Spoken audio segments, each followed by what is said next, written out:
but I think so. Visit any of their 114 branches nationwide to sign up for personal loans, salary advance loans, that is the payday loan, personal overdraft and controller loans, and enjoy competitive rate and flexible terms of payment. For further inquiries, you can contact them on 030-221-6000. You can also email them at talktous@cbg.com.gh or visit their socials on Facebook, Instagram, X, which is formerly Twitter, and you stand the chance to get these loans. CBG, they say they stand with you. Oku Trading Enterprises. If you're a carpenter, a homeowner, a school owner, or you're in the midst of a home improvement project as part of your New Year resolutions, or you're dreaming of a new kitchen, for that special lady, or wardrobe with sleek cabinets, drawers, or eye-catching TV organizers, welcome to Oku Trading Enterprise. They are the destination of the best qualities of MDF boards, plywood boards of different specification and grades varieties, of best PVC edge bands, acrylic Korean sheet, and prefabricated quartz. Not forgetting their excellent and modern cutting edge banding machines, which provide you efficient and professional services within 12 to 24-hour delivery. So meaning that, Charlie, we are in your corner 12 to 24 hours, then they deliver. Their PVC edge bands are a wide range of different sizes and designs. At Oku Trading Enterprises, they have a whole range of carpentry and interior decorative accessories. They are located at Kasi, opposite the Guinness Ghana Limited. For enquiries, please call them on 055-875-3833. 055-875-3833. Rush, as they are giving 10% discount on all purchases.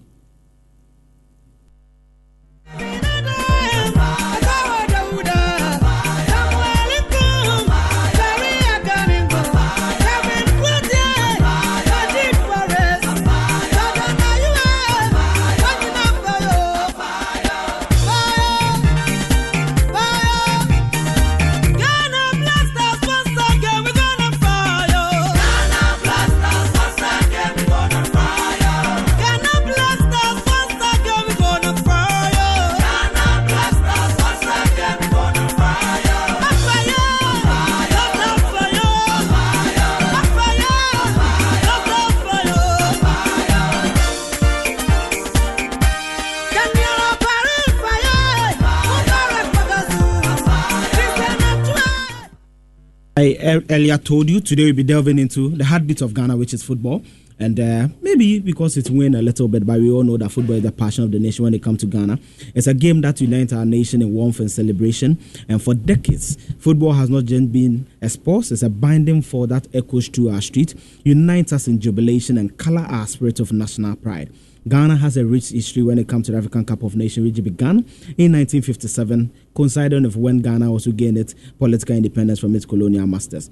The Black Stars, through the history, has illuminated the tournament with their skill and determination. Yet, amidst these tales of past glories, we have encountered a long rest from lifting the famous trophy, and that has resulted in a dry spell which has spanned almost 4 decades since the last time we won it in the Maghreb region in Libya in 1982. Near Wome to Osha Blaster Suluku 42 years since we last won the tournament. Today, joining me for the discussion will be the man Delali Atiasi, who is the sports editor for Love FM.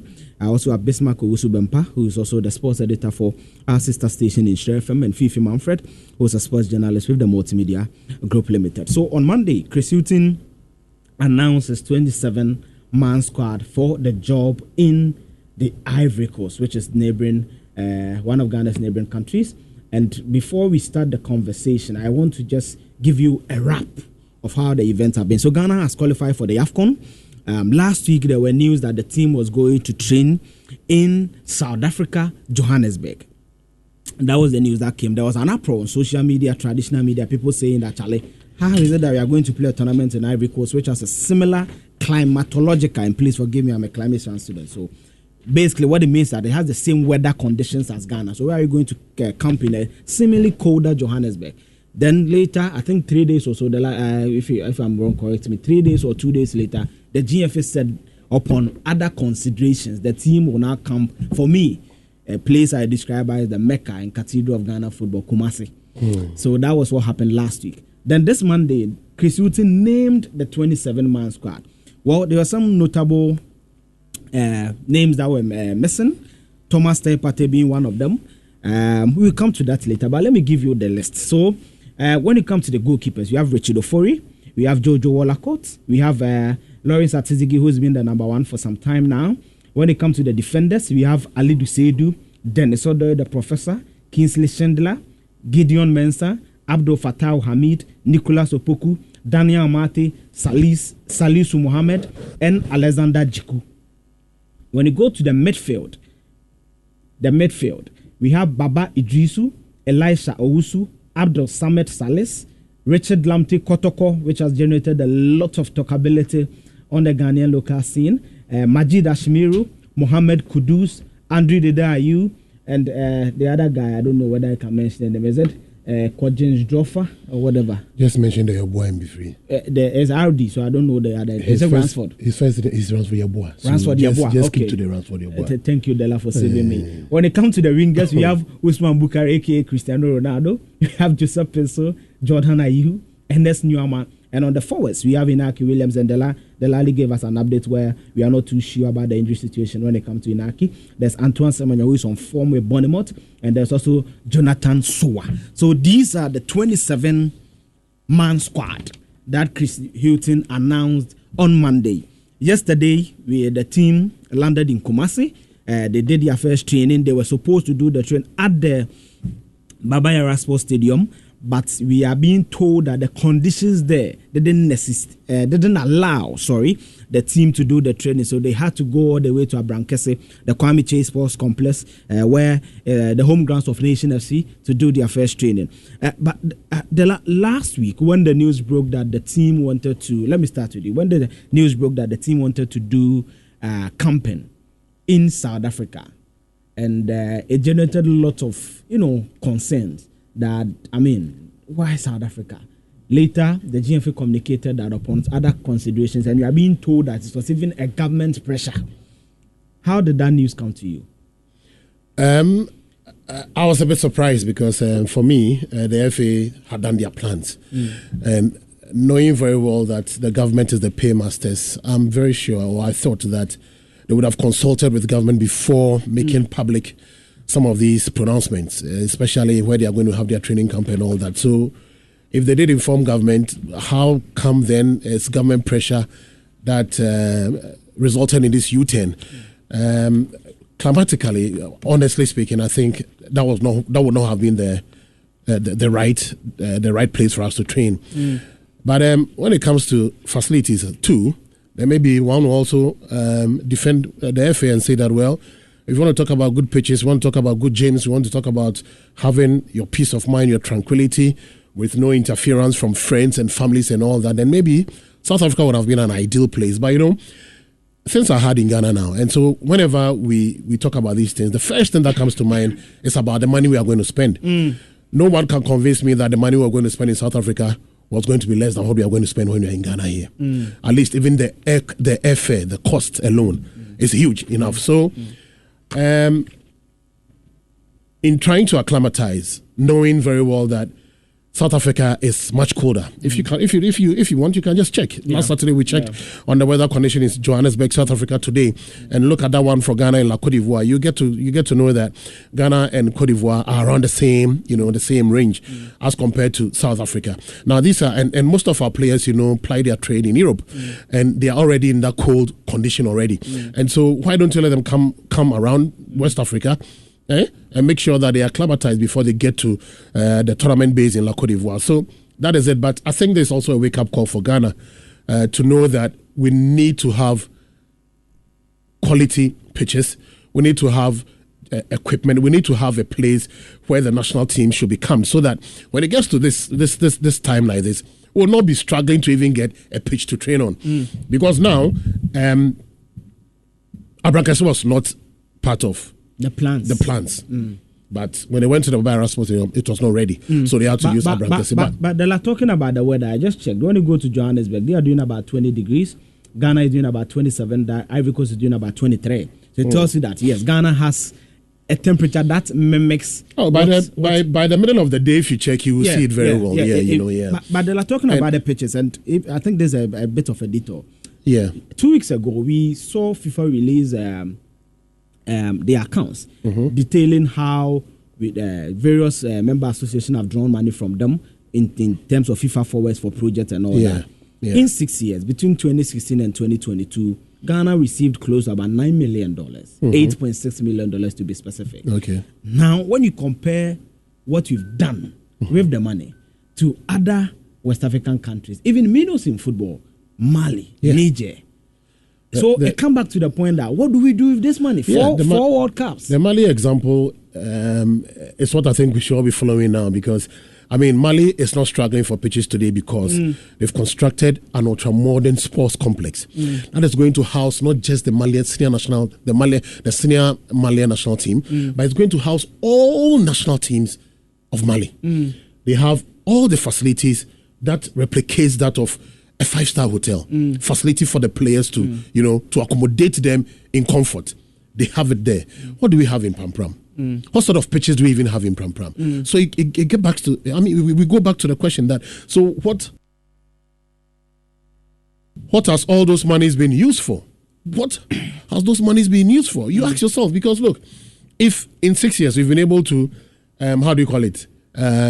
allocate or get about $8.6 million to be specific, what have we used? What have we used it for?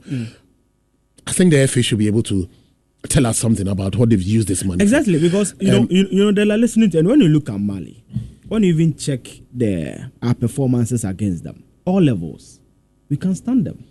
And you see, it doesn't fall on you like manna. You need to get the facilities, you need to prepare and everything.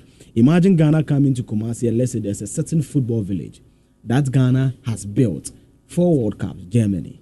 We went to Brazil. You are going too far. Look, Equatorial Guinea. If you go to Bata, which is the commercial capital of Equatorial Guinea, they have an Olympic stadium. Wow. Now, the difference between a sports stadium and an Olympic stadium is that the Olympic stadium boasts of sports facilities that are Olympic sports facilities, right? So if you enter the Bata Stadium, you have the Olympic-sized basketball stadium in there. You have the Olympic-sized swimming pool in there. You have the Olympic tennis court in there. Multi-purpose. So it is multi-purpose. It is a whole area. If they tell you to walk around that stadium, I bet you can't finish. But it is in Equatorial Guinea. If you go to Cameroon, they have same. You see, we don't have it. Now we are trying to build something at Botiman. I'm praying that we are able to complete it in time.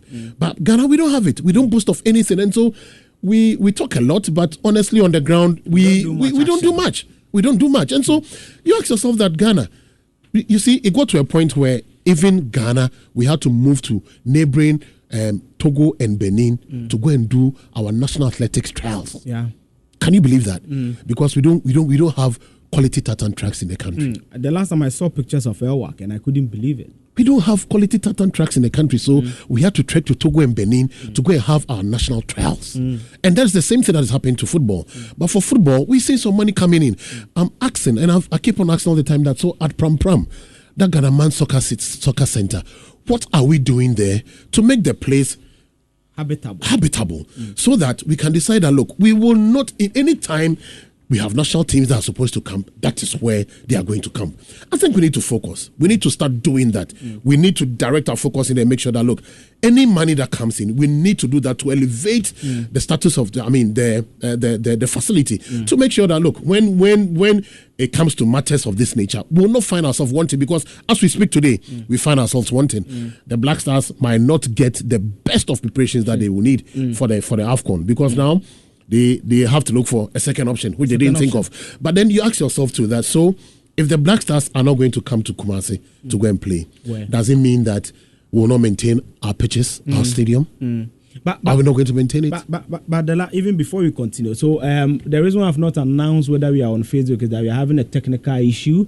Technicians Joel and Francis are working on it. So as and when we go live on Facebook, we will let you know. But you can send us your contributions on our WhatsApp console, 055-111-1995, 055-111-1995. You can send us your contribution to have the conversation. They are talking about the Baba Yara Sports Stadium. Yeah.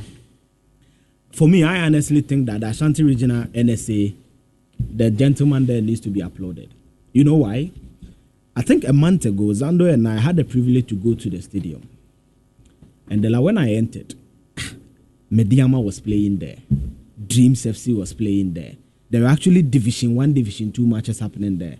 at a point even has moved all the way from Accra and Great Olympics to pitch camp in Kumasi to play there. Yeah. Kotoko was playing there.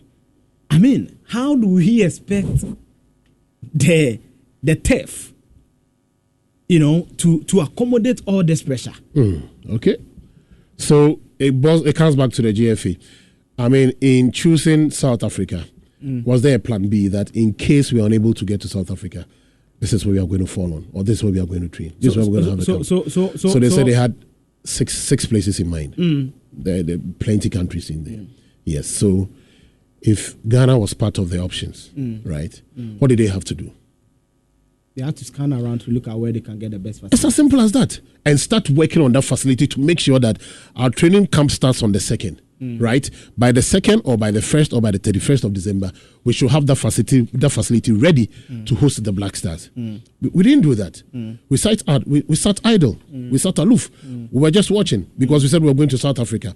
Now, when the public approach started and the backlash started, they decided to do a U-turn.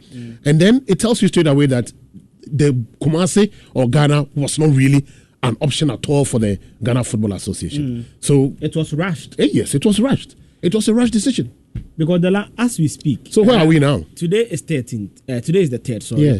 Meaning that we have 10 days because the opening match is on Saturday, 13th. Yeah, but their camp is ending on the 10th. Yes. So it means that we have a week to train in Kumasi and everything. Why didn't they take the Wi-Fi facilities in Sogakofe? Well, I think this question will be best directed and addressed to by the authorities themselves, because honestly speaking, Kojapia and his team are going to struggle to get the pitch.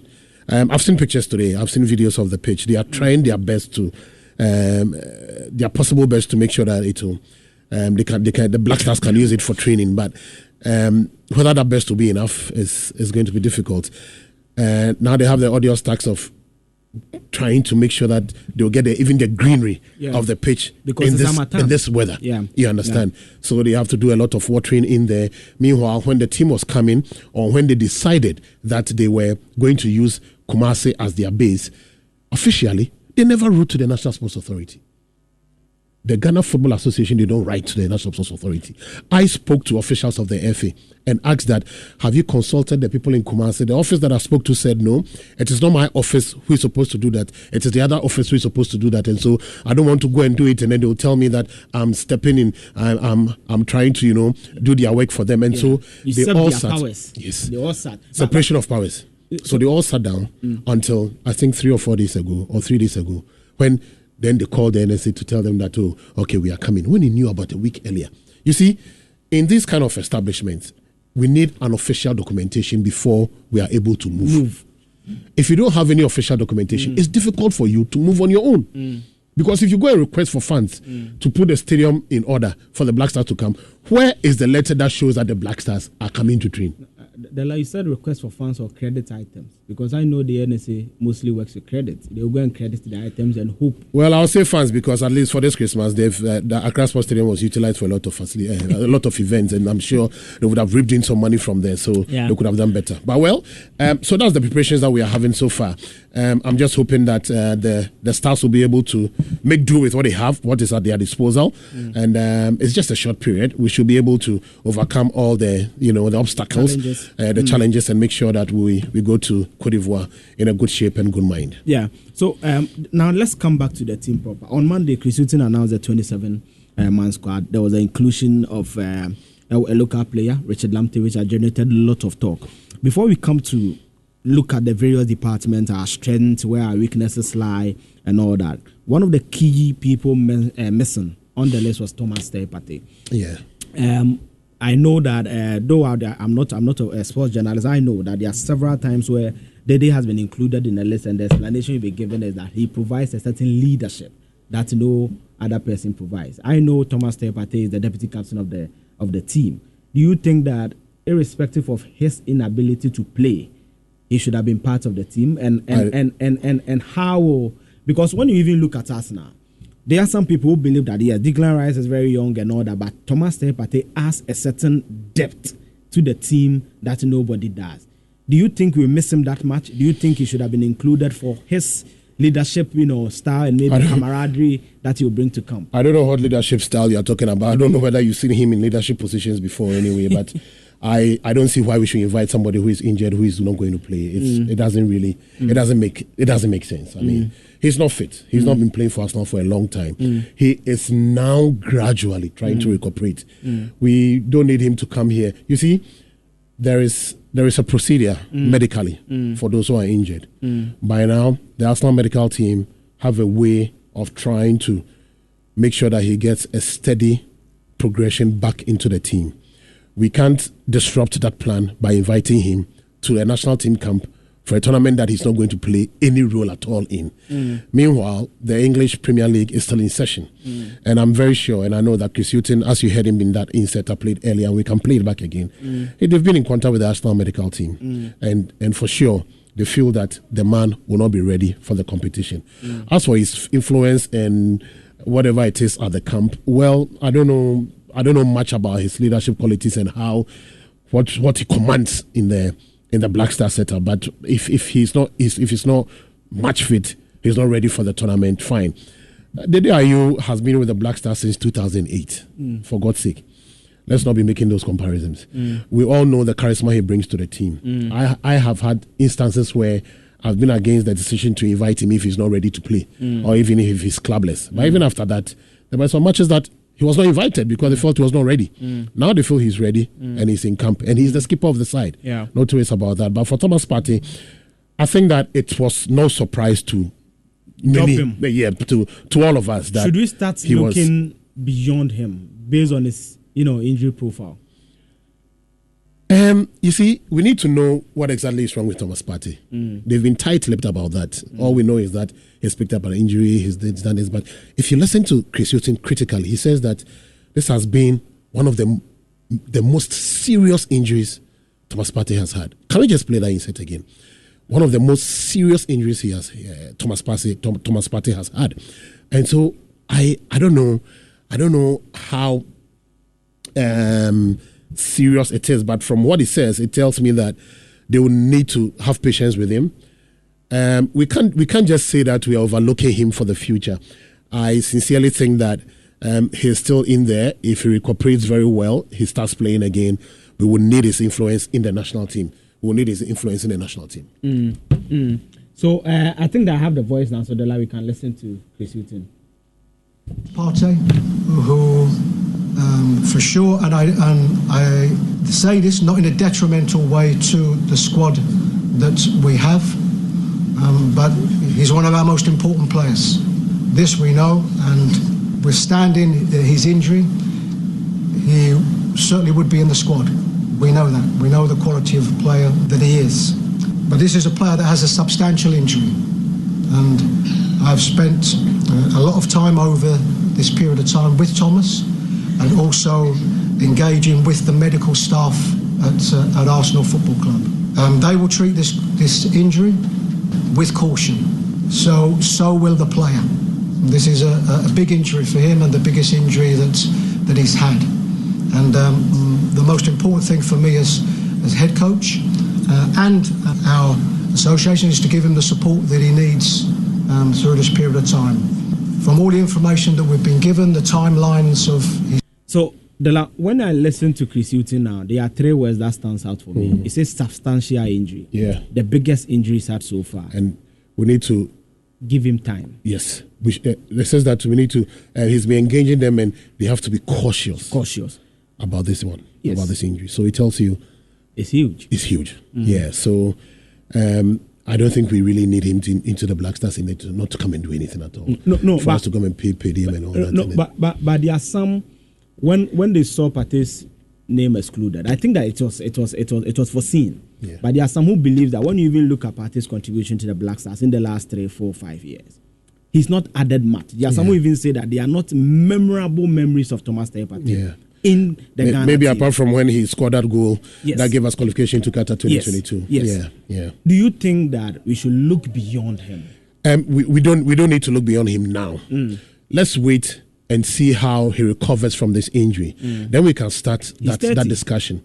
Yes, he's 30. Even that is the football age anyway. Exactly. He grew up in Ghana, so probably maybe there'll be some more years on top of that 30. Yeah. I'm not saying that with how do you call it? I can't substantiate that anyway, but I'm just trying to say that looking at how things happen here in Ghana, probably it could be slightly over that age. But the fact is that you heard what Chris Hughton said about Partey and his contribution to the team. You know, he says that not to disrespect the other players, but we know what he brings to the team. And so we really we will need him in future if he is very fit to play. And so we don't need to start overlooking him. No. Okay. Yeah. Now, when you look at the list, the 27-man list, and I come to Richard Lamptey shortly. Maybe we should go on Lamptey.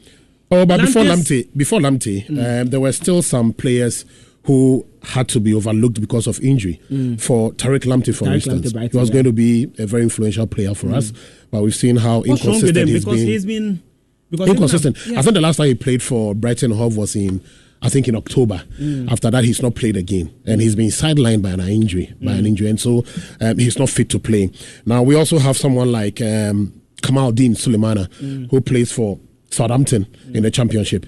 He also started the season very well, but unfortunately, he's also picked up an injury, and so he also had to be overlooked. But we have Abdul Isaaku Fatau, and Baba Rahman, who declined the offer to play for Ghana. For Baba Rahman, I'm not surprised because the player has been castigated, he's been booed, he's been talked about, the criticisms coming against him match after match. I think that if you were him, you might take this decision. The last time that he played here at Babara Sports Stadium, he was virtually booed by the fans here in Ghana when he played against Angola, when he won by 1-0. And I think that it dampened his spirit in a way. Now he's got a club. He says that he wants to concentrate on his club football. If I was him, probably I'll take the same decision. He's had 51 appearances for the Black Stars of Ghana. You see, there is a link between the player and the current FA president. Feeling that he came from his stable, from his fold. That's how come he got his contract and all that. And so people feel that his invitation to the Black Stars might be linked because of his relationship with the president. But you see, Baba Rahman started playing for the Black Stars before Keto Kreko became the president of the Ghana Football Association. If you have hatred for Keto Kreko and his administration, I don't think that we should be extending it to our players. Now we extend it to the players to the extent that a player touches a ball on the pitch and we are booing him. He's booed. I'll come to Fatai Shahaku because I also have my own issues about that and people throwing in the patriotism card and all that. I'll come to that. But don't you think that on the issue of Baba Rahman, some may be justified and say that when he wasn't in his best of forms, we still threw him out there and we didn't protect him enough. The reason why I say so is that Fatai Shahaku is almost facing the same thing now. People are saying that when he was not even playing, he was being called to the Black Stars to play. Now he's at Leicester playing 90 minutes, playing good football, enjoying a good, show with his team. He starts almost every game. The last time I was tracking him, he starts almost every game for Leicester. Today, he says that he also wants to focus on his club career because he stands a chance of getting a permanent contract with Leicester City, which to me, they are coming back to the Premier League next season based on all indications. Don't you think that sometimes our technical handlers throw these players in there when they are not that ready and gives a certain warrant to people to make some of these observations about them? So there are two people we are talking about now. Yes. We have Isaaku Fatau, we have Baba Rahman. Yes. For Baba Rahman, he started playing for the Black Stars way before Keto Kreko came. So that argument about whether we should know how to bring him, he's done 51 appearances for the Black Stars. I get it, but 51. The question is that sometimes if he comes and he does not perform, it's the duty of the coach to either take him off and bring in a new player. But that's that criticism of that specific critique of he's this man's player. So he's this man's player since when? Since when he started playing for the Black Stars? I think we should stop personalizing some of these things. I'm not too happy about that. Okay. Isaaku Fatau, even when he went to Portugal, he was not playing for the first team. Yes, for playing the team for B, Sporting CP. He was playing for the team B. Before I think he went on a bit of a loan with Rio Ave or something, and he started playing. Yeah. When they threw him into the Black Stars, for instance, I said I think that he was too young. For that year. But He came and even played in the AFCON. If I'm wrong, in Cameroon. Yeah. Or was he not in Cameroon? Yes, he was in Cameroon. Yes, Yeah, he was in Cameroon. Yeah. And we all saw what he did in Cameroon. He even started games for us in Cameroon. And it was not under this coach. It was not under Chris Hughton, right? It was under the Serbian, what's the name? Doya. The return of Doya. Yeah. Because he took us to Cameroon. Yeah, Milo, sorry, yes. Milovan. Yes, Thank you Milovan. for that correction. Yeah. Milovan. It was under Milovan. Yeah. I don't know what Milovan saw in the player to invite him. Not just invite him, but to also let him start playing. But if the player feels that, look, this invitation might in a way jeopardize his steady progression to the Leicester team, I see nothing wrong with that. Let me give you some statistics. I see nothing wrong with that. When you go to Leicester City, he's played 22 matches. He scored 2 goals. He's assisted 7 times. And when I'm looking at even his market value, you can see that there's a steady increase that is gaining. In fact, the last time I checked, he played against Huddersfield. He played 79 minutes. Against Cardiff, he played 90 minutes. Against Ipswich, he played 90 minutes. Against Rotherham, he played 54 minutes. Against Birmingham, 90 minutes, where they've sacked Rooney. Against Plymouth, he played 90. He's been consistent. So for me, when I saw it, and I made a post about it, and people were disagreeing, I said that this player won't start based on the profile of players we have in the Black Stars now, especially in his position. He will come from the bench. He has moved on loan to Leicester. He has the form. Luck has shined on him. He seemed to enjoy a good camaraderie with the coach, because it's difficult. Sometimes you may go to a new team, you have some fracas with the coach. We've seen the Jadon Sancho reporting and all that, and it's gone south. He stands the chance of getting a permanent contract to play in the Premier League, the biggest league in the world. Now, what that will do for us is that the players' profile will increase. Ghana's own stake. We said that our players play in the Premier League. Don't you think that the excuse of him saying that, let me focus on my career for this time? I told you earlier on, I said I have no qualms with that. I have no qualms with that at all. And the coach bought into what he said. That's how come. He said, okay, I agree. Go ahead and do that. Because the coach could say that, no, I still need you. Now, if you don't want to come and represent me at the Nations Cup, it means that in the period of the Nations Cup where the tournament is being played, you can't play for your club. So it means that the club will not have any use of you. You just be home. Don't you think but I'll say it again and repeat that I'm very sure that the coach bought into what he said, and I'm very sure that the coach also felt that, well, if you don't get him, I've got equally good substitutes who can place him there. So why? Don't you think that it will come to a point where maybe there may be the possibility of using this against him in future? You've seen it before, the likes of ASEAN. Yes. But you see, the ASEAN scenario, sometimes people felt that, I mean, there was that intent that I won't come and play. You see, you know, but this is a young chap who is coming up. I'm just hoping that if eventually he gets Leicester back to the English Premier League and he gets another invitation one day, he will not come with excuses, but decide to be patriotic enough and play for the national team. But from the explanations that he's given, I have no qualms with it. I think that it makes sense. Yeah, we need to give him time, and he needs to get into that Leicester team, get a good contract, and then he moves on from there. I don't think we should be too worried about that. So now let's move to the team and the goalkeeping department, the defense, the midfield. I think wingers are also midfielders in a way. Then you have the attackers. What is our strongest department? Currently, okay, so let's look at the midfielders. Yes, so when you look at the midfield, we have Beba Idrisu, we have Elisha Owusu, we have Abdul Samed Sales, who's playing in the Champions League with Lens. We have Richmond Lamptey, we have Majid Ashmeru, we have Mohamed Kudus, the poster boy for West Ham. We have Andre Ayew, we have Ransford Yeboah, we have Osman Bukari, Joseph Pencil, Jordan Ayew, and Enes Nyama. Enes Nyama, a midfield, as a midfielder? No, he's under the classification of a winger. Of a winger? Yes. Okay, yeah, sure. So the wingers are Osman Bukari, there are 4, Joseph Pencil, Jordan Ayew, and Enes Nyama. Yeah, sure.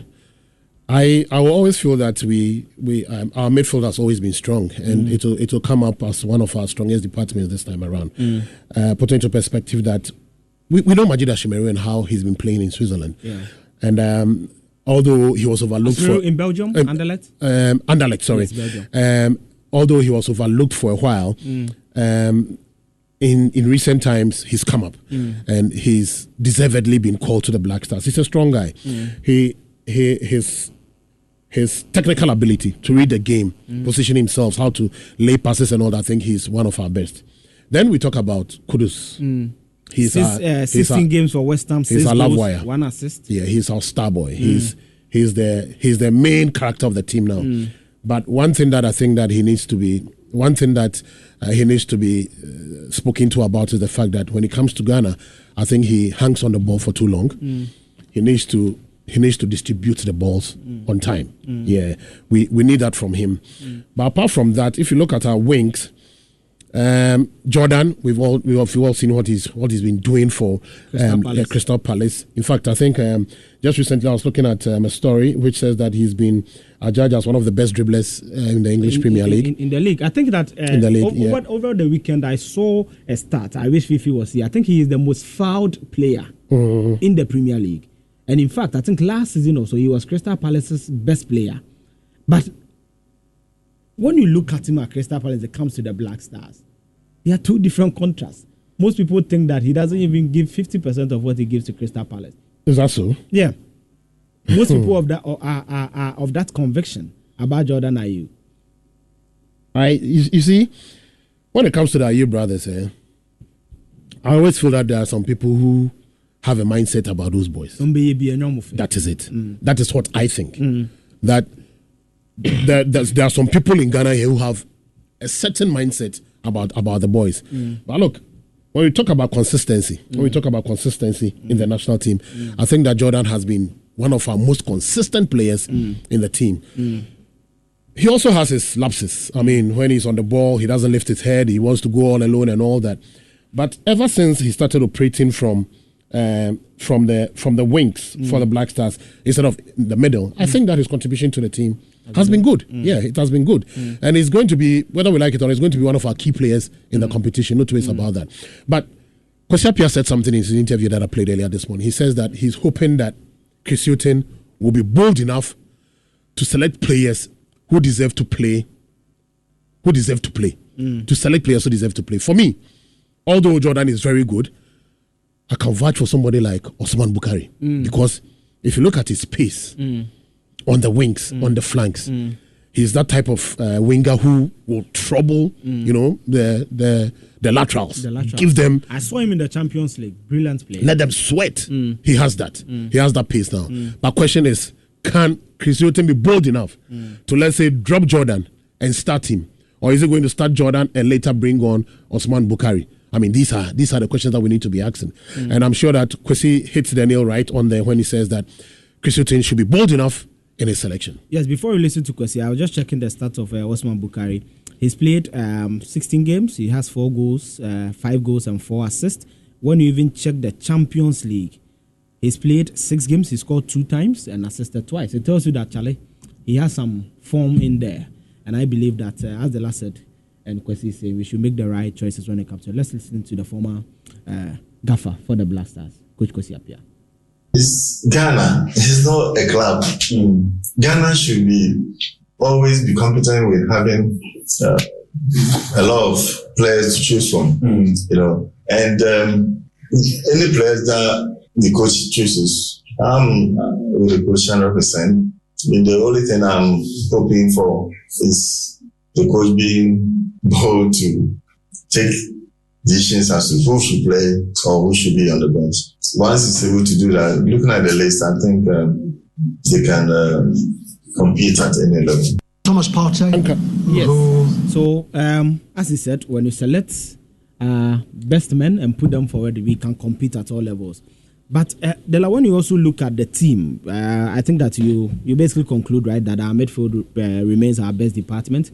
When you look at our team, we do have some solid defenders as well. Anyway, Jiku, the guy who plays for Monaco, Salisu. Not bad. I saw Jiku, I think a week ago or so when he played against Galatasaray. You know he's at Fenerbahce. Yeah, Fenerbahce. Yeah. He played against Galatasaray, and I saw his tussle with Mauro Icardi. Yeah. And even it got Galatasaray to issue a statement that the guy should tone down. The way he handled Icardi, I was shocked. But I think that anytime it comes to the Black Stars, I don't see that exertion.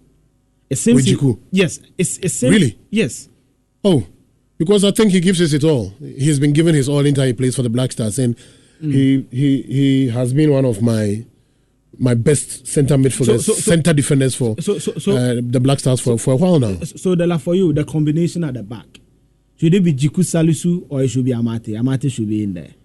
You see, we need to blend the experience with whatever we are doing. Then Amate comes in with a lot of experience, but you know that Amate is also quite a utility player. He can also be used on the right flank.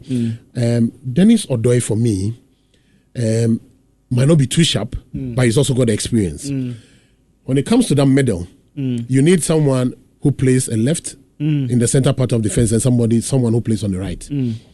Jiku and Salisu, I've not really. I don't really remember they've not struck their combination, that partnership. But when it comes to Amate and Jiku, he's been the constant figure. Yes, we've done it for a while. And so, well, to be on a safer side, I will go for those two. If maybe we are not getting the results that we need, probably we can slot in Salisu and then take one off. But I think Amate and Jiku, for me, will be ideal for the Black Stars. Because Salisu himself, since he's moved from Southampton to Monaco, I think he just played about just too much. Yeah, because he was also on injury for a long time. Yeah. And honestly, I was even surprised that he was included in the squad because he had just come back from injury. And I don't know whether he's that much fit for a tournament like the AFCON anyway. But well, the coaches know what they've done. They've seen, they've made their own assessments.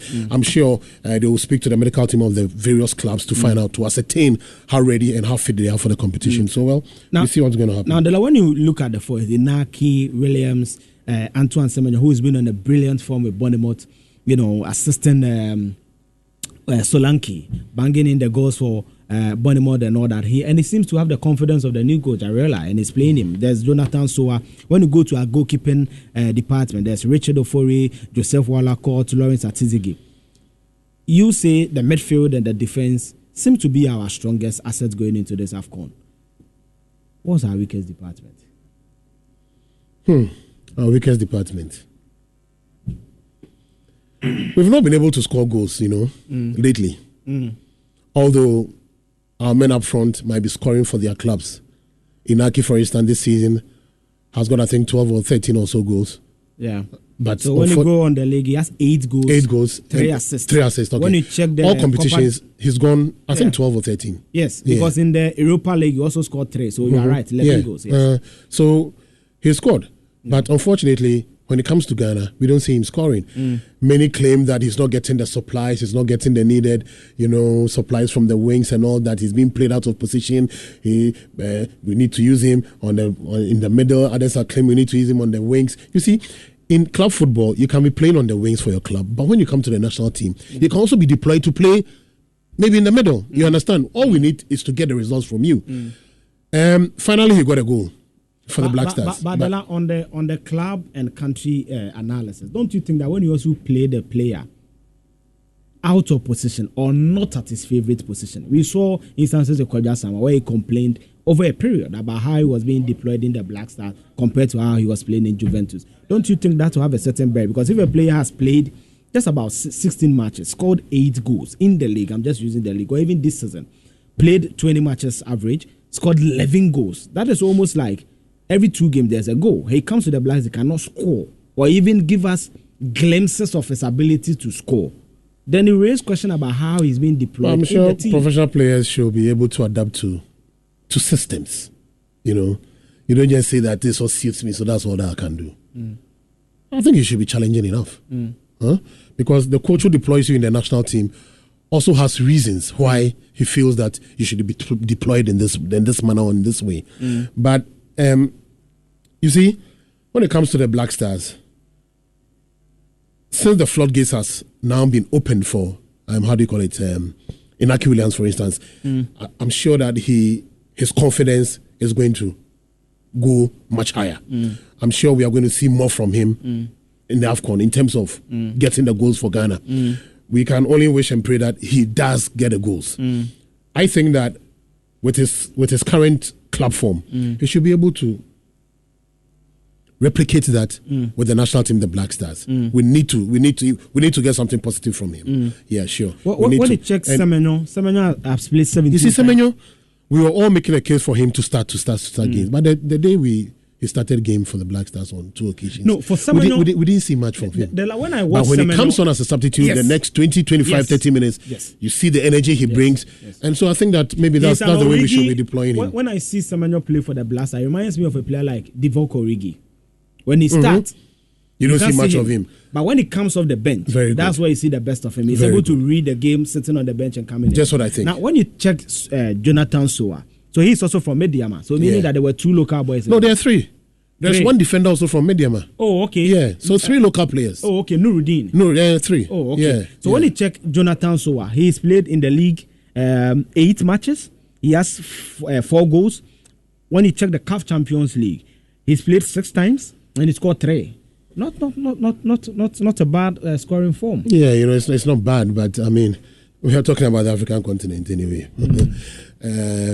He might be a good player, yes. I don't know how much confidence Chris Houston will repose in him. Should you try him? Not at the tournament. We don't try at the tournament.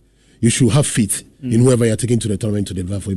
But you're not taking to a tournament and say that you're going to try him. But we've had players who and have purple patches at tournaments. No, but the fact is that there are some players who go to the tournament and believe me, they will not play any role, although they'll be part of the team. You understand me? They themselves know that they might not play any role, although they'll be part of the team. Oh, yes, of course. No, but you see, even being part of the team, it increases your profile. Yes, and it's a whole learning curve for you as well. There's a lot of experiences you are going to pick up in there. Now, the other Mediama defender is Hamidou Fatau.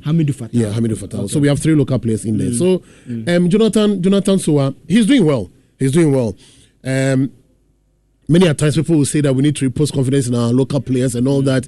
But you ask yourself whether you're going to risk playing against Egypt and going to play Jonathan Soa, maybe ahead of Inaki Williams. Will you do that? But when you check our group, we'll be playing against Egypt, who are the record 6-time holders, right? The last time Ghana played them, I think Egypt is 7. Yeah. The last time we played them was in Angola, where they beat us. I think after 82, we've been to 3 finals, 2 with Ivory Coast where we've lost and 1 with Egypt in Angola. I remember that match. Angola 2010. They beat us, I think, 1-0 or so. 1-0. I was at the stadium there. Yes, I think Milo. Who took us there? 2010. Yeah. I think it was Milo. Then we are in the same group with them, Egypt. We are in the same group with Cape Verde and Mozambique. Don't you think against the likes of Mozambique we should be able to take these players? Because he's played the CAF Champions League, which is Africa's undoubtedly biggest stage when it comes to club football. He's the only issue I had with Jonathan, so and I always tell Zando, is that his temperament. He seems to be too confident. He seems to be on the edge easily. And the little thing is, and I think he even got a red card when they played, I think, Yanga away in Tanzania also. If I'm a coach, I'll not risk doing that. I won't risk it. I won't do it. Yeah. Do you think we can qualify from the group? We should be able to qualify. But you see, the game against Cape Verde is going to be a tricky one. No, you're a journalist. I'm coming. I'm saying that. I ask you, do you think we can qualify from the group? We should be able to qualify from the group. So you are not sure? But our game against Cape Verde, look, recent experiences has made me very cautious in sticking my neck out in Black Star games. Look at how we struggle against Comoros. And even in our World Cup qualifiers, look at how we struggle against Central African Republic. And you see, those countries are in the same league like Mozambique, Cape Verde. But Cape Verde, in their last 2 appearances at the Nations Cup, they've done so well. And so if you underrate them, they can punish you. You can be punished. So when you go through the fixtures for Black Stars, when Cote d'Ivoire plays Guinea-Bissau as the opening match at the Alassane Ouattara Stadium on Saturday 13th, we will play our first match on Sunday, which is the 14th of January, at the Felix Ofe-Boigny Stadium. That will be Ghana versus Cape Verde. So our first match is against Cape Verde. Then our second match is on Thursday, 18th of January 2014, at the start, the same stadium, Felix Ofe-Boigny Stadium, Egypt versus Ghana. Then we play our third match against Mozambique on the 22nd. That will be at the start, Ebimpe in Abidjan. So Cape Verde first match, Egypt second match, Mozambique third match. We should not go into this tournament and say that we are slow starters. We should start on a big bank. Yes, we need to do that. 3 points draw with Egypt, beat Mozambique. Because 7 there points. might not be any Asamoah to come and save you as it did against Algeria in Equatorial Guinea for you to qualify to the next stage of the competition. You understand? So we need to start on a good note. Cape Verde, in recent times, as I told you earlier, have been doing very well, but I don't think that there should be a stumbling block. But you see, this is what we say anytime we go and play the likes of Central African Republic, we go and play Comoros, then we say, but look at what they've been doing to us. They've been giving us a hell of a time in recent times. And so we need to be very careful. But we should have the confidence and know that, look, this is Ghana. This is Ghana. We are 4-time champions. And we've been to the final in the last 20 years on 2 occasions. As for the semi-finals, apart from Comoros, then we've been to, I think, 8 or 9 consecutive semi-finals. So when you look under at Kwesi Nyantakyi, for instance. Yes. So when you look at Ghana, the last time we won it was in the Maghreb against Libya. Since then, we've been to the finals. I said 3 times. We went to the Senegal final. 92, Angola 2010, Yes. Equatorial Guinea 2015. Yes. Yeah. Yes. When you look at the other 23 teams, the 24 are going 23 teams. Egypt, the defending champions, Senegal.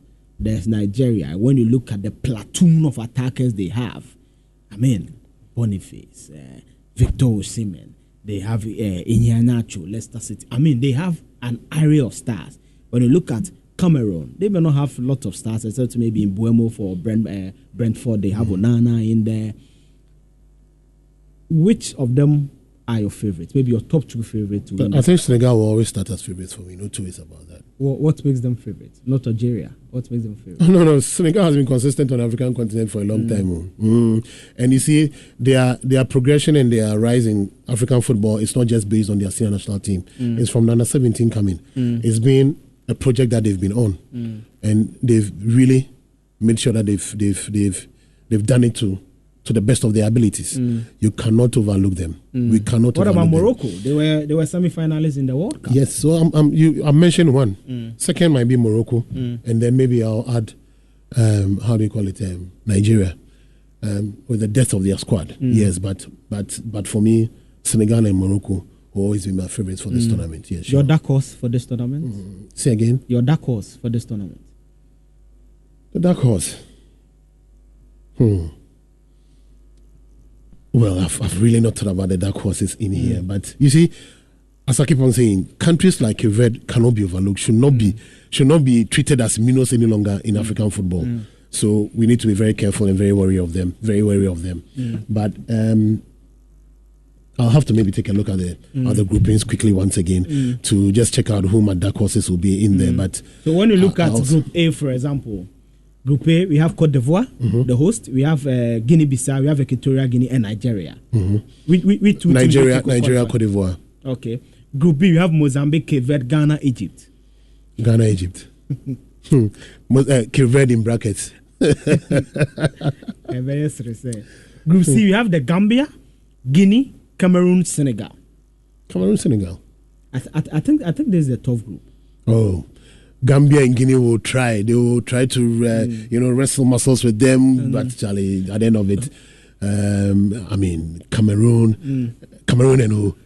Cameroon, Senegal, Guinea, Gambia. Cameroon and Senegal will triumph over them. Yeah. Group D, we have Angola, Mauritania, Burkina Faso, Algeria. So this is tricky. Very tricky. Angola, for instance, they can do anything on any day. Yeah. Although you know that Morocco will always start as favorites. No, Algeria. Yes, sure. Algeria will always start as favorites, but you can't direct Angola. And there's a certain Burkina Faso. Yeah. They're also strong when it comes to the Nations Cup. I remember they can cause you surprises. Their striker is Bassi. Yeah. That guy, I'll never forget him. Yeah. What he did to Ghana. Bassi. Then Group E, they have Namibia, South Africa, Mali, Tunisia. I think this is the top group. That's the toughest for me. Yeah. If you take out Namibia, South Africa, Mali, Tunisia. Yeah. That's going to be a strong one. South Africa, Mali, Tunisia. And let's not forget, South Africa is coming with the spine of the Mamelodi Sundowns team. Right? Which have been consistent. Very consistent. For a long time on the continent. In the CAF on the continent, recently there was even, I think, a cup of a sort on the African continent. They won it. They have the investment. They have the players. For me, I would take Tunisia out of this group. I would take Tunisia out, yes, because it's Namibia, South Africa, Mali, Tunisia.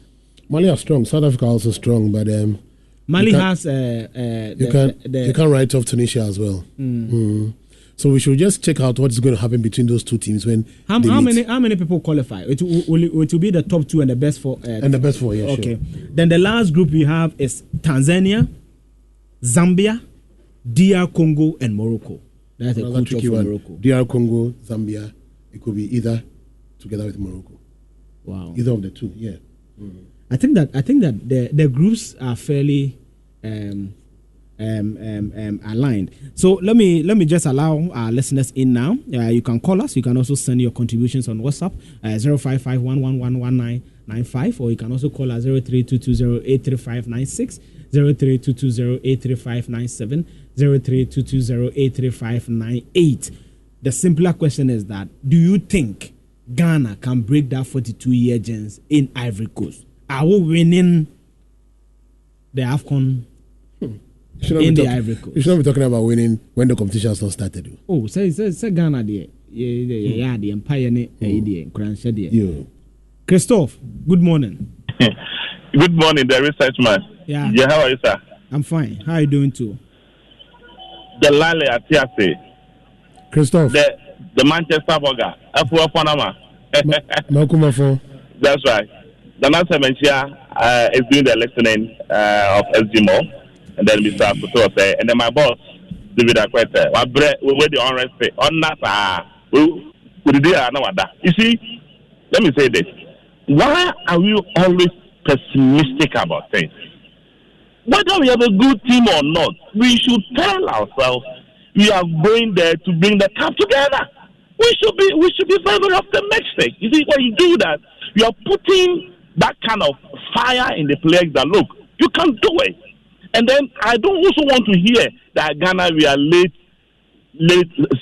starters. I don't want to hear. If you go and lose your first match or you withdraw and all that, calculation, we should go there and win the first match, maybe draw the second one, and then the third one it will be a failure for us. And I'm saying finally, if you call a player and he says he's not coming, leave him. Let's fix him. There are people here who are hungry and thirsty to play.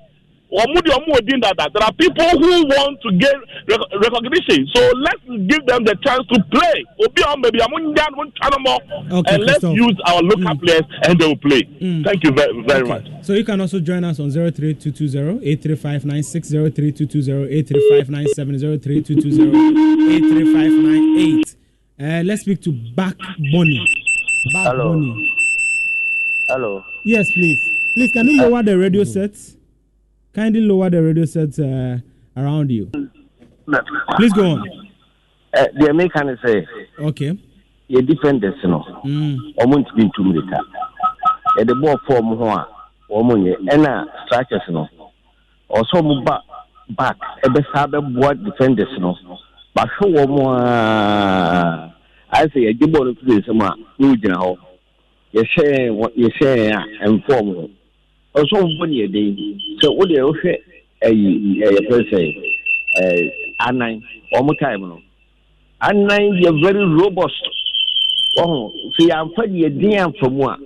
I say a boss tariff, we will swap into a body shop also. Almost more very sharp ringers. Oh, they give more free different destinies on Umujao.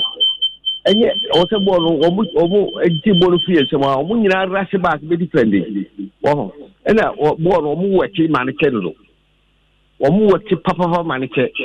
Or more Casantra, born on your own moment, you be born on your bonnet, no one in Irish code defense. No one for your born. Okay. And yet, I was a Tembiano. Your bomb at Canta. You ever say, born what you're born. Go area. Now, who delay no one in Irish code defense. One more call ya, no aqua you born, or my dose, or my multiply. But momenta, who bet you born on now, who be mad direct ye pass. We are rational. Okay. Born defense word, a man, and I won't mean 2 minutes. Yeah, the ball for some team to make a dispossess bad. Okay. Yes, yeah, that's it. Also, bet me a friend, or you can call us on 0322083596, 0322083597, 0322083598. We apologize that we couldn't stream on YouTube and our Facebook. We're having a technical issues. Our technicians are working on it. You can also send us your contribution on our WhatsApp 055-111-1995. 055-111-1995. We are talking about the Black Stars. We are assessing the team, and the last done a brilliant job. All the departments, you are looking at our injury profile, our best department, our weak department, and looking at how we can, go to Ivory Coast and make a fist. Dela, I have just 2 questions for you. There's someone on. Okay, I think that let's take this caller. Okay, he's off. Dela, do you think Chris Hilton has the abilities to really make this team perform at the AFCON? No. What makes you to say so? Because he hasn't shown it. He hasn't shown it. For me, he hasn't shown it. He's not been able to create any identity for the team. Honestly speaking, I've not seen anything like that. So if you ask me, that'll be my honest answer to you. The last time I checked, his contract I think comes to an end in February. Yeah. After the AFCON. After the AFCON. No matter how or where it goes. Do you think we should maintain him? No. Okay, let's speak to Samuel Entry. Sammy. Hello. Good morning. You are welcome. Good morning. Me Gilisa Black Star, we have a problem. Our coaches are not helping. They should allow Nyama and those people to start. And yes, Jordan and those people, they are very lazy and slow. So I think if the coaches work on that, Ghana is good to go. Okay, Sammy Medase. Dela, what should be our probable 11? Probable. Probable 11. Injuries may happen. We know fatigue, illness. There's a possibility of these things. But looking at the 27-man list, what should be our probable 11? I'll do Daniel J in post. Richard Ofori in post. Yeah, Richard Ofori in post, and I'll do Dennis Odoye on the right, Gideon Mensah on the left, Daniel Amate and Alexander Jiku up front. In midfield, I'll go for Samed Salis as a holding midfielder. Yeah, either Samed or Baba Idrisu. Or Baba Idrisu, depending on which of them. And then I'll add Ashimeru in there, and then of course Kudus. Kudus will be in there. Then on the wings, as a creative spark. Yeah, on the wings, I'll place Jordan on the right, and then get Osman Bukhari on the left. And then I'll place Inaki right in the middle to start the attack for the Black Stars. No Semenyo. Okay. No. Semenyo will come 20 or 25 minutes to the end. Okay. When Inaki is lacking. Okay. Dalali, thank you so much. Let me pick our last caller. He's George Osei. George, good morning. Good morning. Yeah. My worry is with the coach. When you look at our team, we have good and quality players in there, but with the tactics the coach that is going to deploy, because when you look at our previous matches, the transition is very slow, very slow. We have good selection, good tactics. They move the ball very fast. I think we are good to go because we have pacey wingers. We have good for Lamptey and Asmiru. They can translate the ball for us very good, quickly for the team. So my probable lineup, like 3 back, we have Salis and then either Asmiru or then Kudus. They have 2 attackers. We are good to go. But the problem so we should play Inaki and Semenyo together. Hello. Yeah. So I'm asking, we should play Inaki and Semenyo together. Inaki, you see, with Semenyo, when he starts our game, we don't see the impact when he comes from the bench. That's when you're going to see the pressure or the pressing that Semenyo is going to bring. But if you play Inaki and then perhaps Jordan or even one of the wingers, Pencil, I think we are going to get results. But the problem is with the coach, the tactics, the coach. This coach is going to play 2 defensive-minded midfielders. And everything, all our game will be at the back, which is not helping. So that is my problem. Okay, George, thank you so much. That's the end of our conversation this morning. Thank you to my producer, Joel Delali Atiase, for joining in the conversation. Thank you to Crystal Bagboni, Samuel Entry, George Dosai for joining the conversation. We discussed the Black Stars in the coming days. We will be talking more about the Black Stars. The AFCON starts on the 13th of January between the hosts, Ivory Coast and Guinea-Bissau at the Alassane Ouattara Stadium in Abidjan. Ghana will play its first match on Sunday, the 14th of January against Cape Verde. Then on the 18th of January, we play against 7-time champion Egypt. Then on the 22nd of January, we play against Mozambique. So these are the fixtures for the Black Stars. Let's take these messages. But before that, let me play this song for you from Akwabo. I like it so much, the Black Star song. Then we take some messages. Then later we join the feed from Joy, where they'll be looking at our health infrastructure. I know yesterday they started a discussion looking at Ghana's economic outlook with the Professor of Finance and economist at the University of Ghana, Professor Godfred Bokpen. They also looked at the energy sector with Ben Boachi of the Africa Center for Energy Policy, ASAP, trying to look at how Ghana's energy sector will fare in this year. So today they are looking at the energy, they are looking at health with Kwame Sapone Siedu, who is a pharmacist and also a fellow of the Ghana Center for Democratic Development, CDD. Let's listen to this song by Akwabwa. We take some messages and go to Joy 97.9. Ghana. Ghana.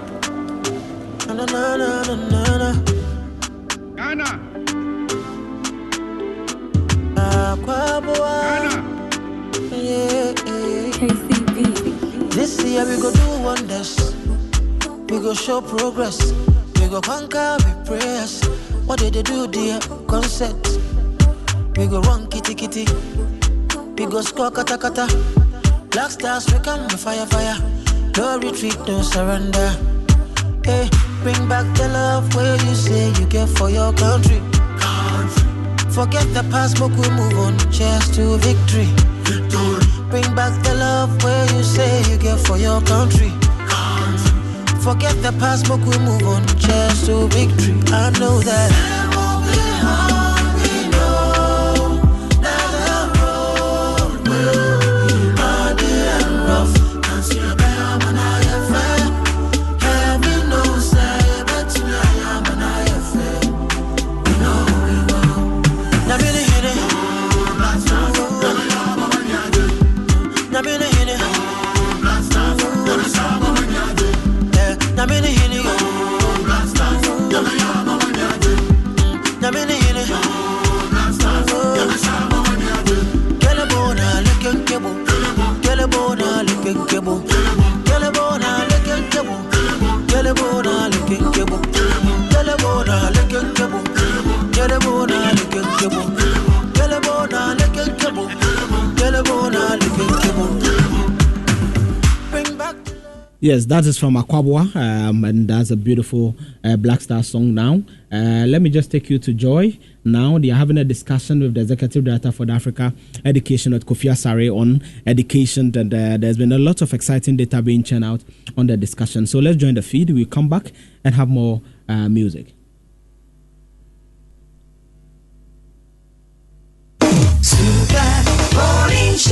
Billion or about 7 billion cedis of debt fund levy accruals anticipated in the budget. Even the get fund that gets allocated, the issue is that in the past 7 years, we've hardly gone beyond 49% disbursement by the end of the year.